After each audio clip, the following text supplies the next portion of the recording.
Hello everyone. So today we will study about photosynthesis. What is photosynthesis? You all have heard that photosynthesis is the process by which plants make their own food. Now sunshine plays a bigger role in our lives than you might think. All the food we eat and the fossil fuels we burn are product of photosynthesis. The plants turn the solar energy into food, which is nice of them because animals cannot eat the sunshine, as plants make their own foods through sunlight, but animals cannot do so. When animals eat plants, the other animals that original solar energy is passed along the food chain. For example, cow eats grass, so the cow takes the energy from that grass, and that grass makes its own food with the use of sunshine or the process of photosynthesis. Now, photosynthesis is the process that converts solar energy into chemical energy that is used by biological systems. That means us. Photosynthesis has three major events. First, sunlight is converted into chemical energy. Second, water or H2O is split into oxygen. And third, carbon dioxide or CO2 is fixed into sugars. So, this is the whole process through which plants make their own food.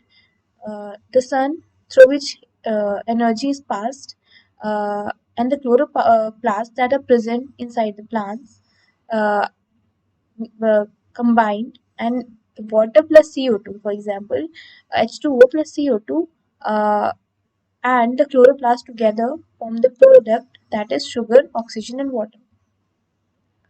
Now, the whole reaction for this photosynthesis process is given here, that is 6 CO2 plus 12 H2O plus sunlight, which is energy, gives the product C6H12O6, which is the uh, chemical formula for sugar, plus 6H2O plus 6O2. Now, this is the photosynthesis reaction that happen when plants make their own food. In chemical terms, we will explain the photosynthesis reaction like this. Here, there are 6 carbon dioxide molecules, 12 water molecules, 1 or glucose molecule, 6 water molecules, and 6 oxygen molecules. Now, photosynthesis is carried out by plants. Certain bacteria, most algae, cyanobacteria, phytoplankton.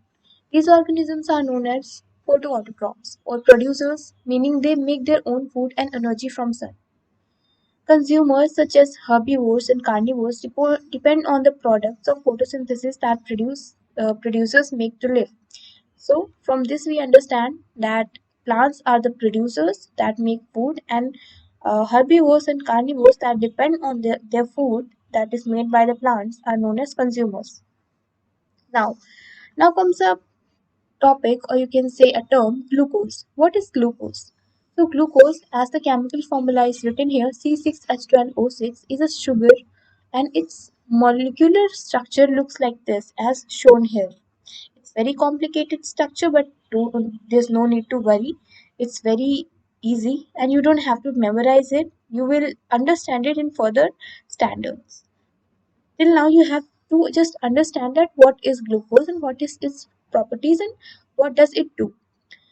So, during photosynthesis, plants produce glucose molecules when they convert light energy into chemical energy. The chemical energy is stored in the bonds of glucose. Okay, so the during photosynthesis, the glucose molecules are produced by the reaction that you studied in the previous slides. So by that, this glucose molecules is produced. Now, plants produce sugar as a source of food. However, they produce way more than they need to survive. This is a great benefit of all the species that depend on glucose for energy. So, by that we understand that plants produce sugars by the process of photosynthesis, but the amount of sugar that they produce is very large, or you can say it's way too large than the amount that they actually need. Okay, so the rest of the energy, or the you can say the rest of the glucose, is utilized by other organisms. Plants also use the glucose they produce for energy. When plants produce excess glucose, they store it in their leaves. Okay, so the excess glucose is stored in the leaves. Now, when animals digest plants, they are breaking down the glucose bonds to release stored energy to power their bodies. All biological energy comes from glucose. So, regardless of anything you eat, ultimately the energy is coming from the glucose that is present in what you eat, and ultimately this glucose is made by the plants through the process of photosynthesis. Now, glucose in plants. Why do plants make glucose? What is the plants do with glucose? Glucose molecules can be broken apart for energy to power reactions. Plants can also make glucose into carbohydrate chains called polysaccharides. Poly means many and saccharides means carbohydrate. So, when we need energy, then the glucose molecules are broken down, and plants can also make glucose into carbohydrate chains, which is known as polysaccharides. Glucose is a simple sugar because it is one of the smallest units of carbohydrate. Okay, so there are more units of carbohydrate, but glucose is the simple and the smallest sugar molecule. Glucose is a monosaccharide. Now, what is monosaccharide? Mono means one, and saccharide means carbohydrate. There are two types of polysaccharide genes in plants, that is, cellulose and starch. Cellulose is a structural component of cell walls, which is shown here in this uh, structure, and starch is a long term energy store that the plant can use later, which is also shown here.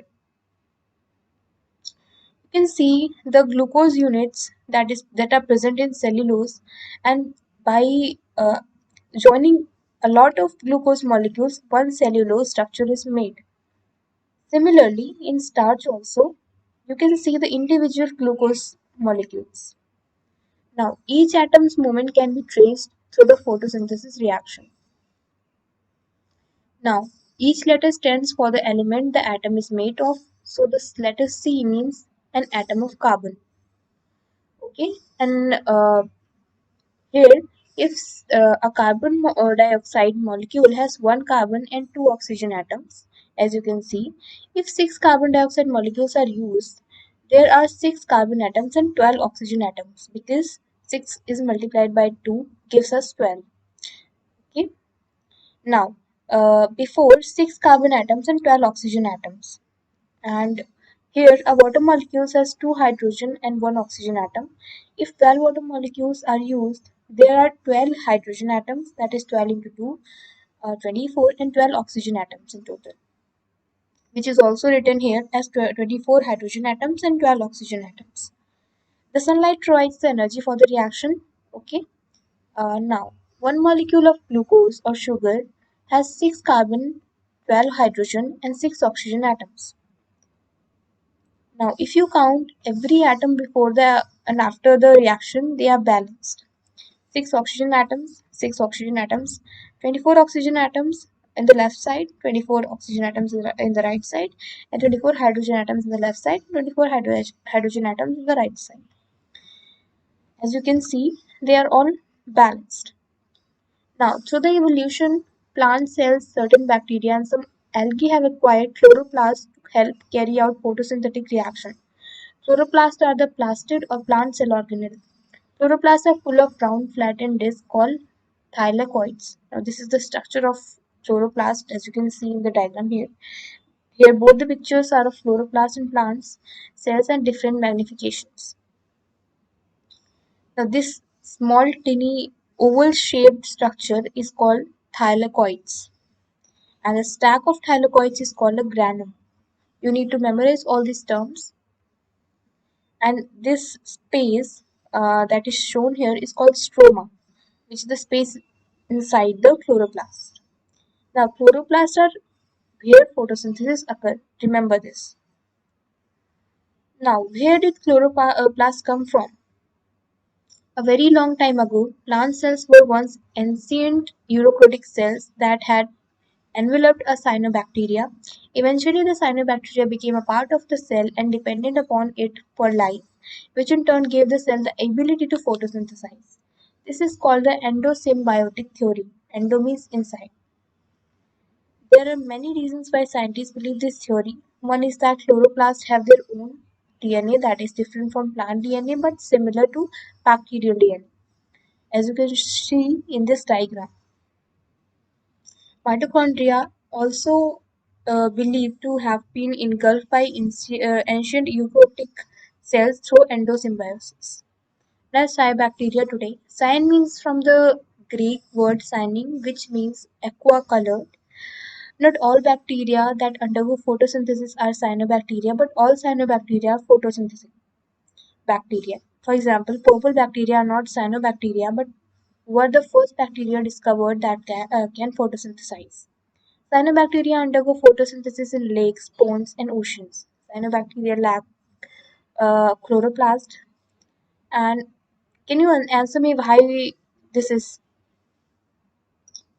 Photosynthesis in plants happens in chloroplasts. Chloroplasts are full of thylakoids, as you saw the structure of thylakoid in here, and stacked in a granum, which is the collection of thylakoids. The thylakoid membranes are linked by pigments such as chlorophyll and catenoids. Chlorophyll is a green pigment and is the most abundant. Chlorophyll absorbs all wavelength colors except green, which is reflected off, giving plants their green appearance. These pigments harvest light energy packets or photons when they absorb sunlight. The photosynthesis reaction is divided into two parts, that is light reaction and dark reaction. Light reaction or light dependent reaction capture light energy to power photosynthesis. Light reactions occur during the daytime. They take place in the thylakoids. Pigments in the thylakoid membranes form protein complexes and photosystem 1 and photosystem 2. These photosystems harvest photons to charge up energy carrying molecule that will power the dark reaction. Dark reactions or light independent reactions do not need light energy to power their reactions and can occur day or night. Discovered by three scientists, the dark reactions are also called the Calvin-Benson cycle or just Calvin cycle. Dark reactions occur in the stroma of chloroplast, the space that surrounds thylakoids, and fix carbon dioxide into glucose. Energy carrying molecules, that is ATP and ATP+.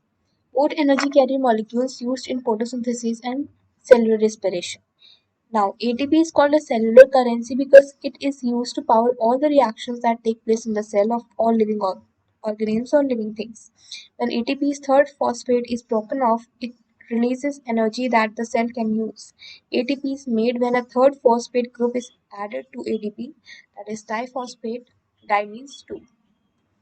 NADP plus can hold excited electrons, that is, the symbol is E minus, charged from the light energy harvested by chlorophyll to become NADPH. Eventually, NADPH passes the electron it's holding to power the dark reactions and reverts back to NADP plus.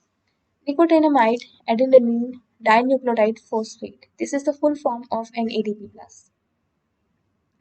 Now, light reactions. The energy absorbed by the chlorophyll during the light reactions is used to power photosystem second that breaks the bonds of water absorbed through the plant's roots.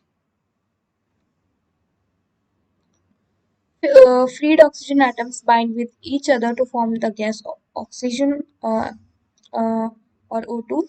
O2 is a byproduct of photosynthesis not used by the plant, so it is released through the stomata of plants.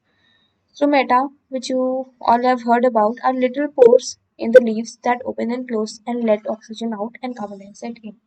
So, this was for today, and I hope you all understood the basics of photosynthesis, glucose, and certain terms like thylakoids and stomata, light reactions, dark reactions. I need you all to revise all these topics, and we'll get back to the further topics in the upcoming videos. Thank you so much.